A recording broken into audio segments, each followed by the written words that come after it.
arxasıca düşməyə değmez. Geden onsuz da seni terk edip artık. Geden ölmüş kimidir bir de dirilmez. Zalimin zulmü bizi terk edip artık. Gidenin arxasıca bakmağa değmez. O giden yollara düşsün qaradaşlar. Bunca dərddən ürəyi sıxmağa değmez. Danışar her şeyi gözlerdeki yaşlar. Oxu dostum gelsin səsin, belki ruhum aram olsun. Hak itirmiş insanlara olsun hakkım haram olsun. Oxu dostum gelsin səsin, belki ruhum aram olsun. Hak itirmiş insanlara olsun hakkım haram olsun.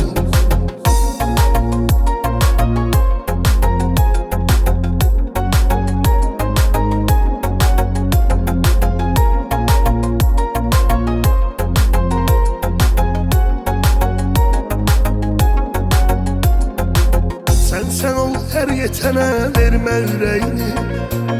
Anladım çok şey ben peşman olanlar. Çok buna adamlara serf etme emeğini. Olmur insan adı her insan olanlar. Bilen insanlar için çek ki eziyet. Geleceğinde kadir kıymetin olsun. Şükreyle çok da deme pisli vaziyet. İmtihanlar gereken çetin olsun. Oxu dostum gelsin səsin, belki ruhum aram olsun.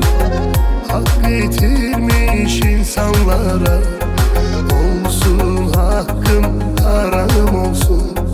Oxu dostum gelsin səsin, belki ruhum aram olsun. Hak itirmiş insanlara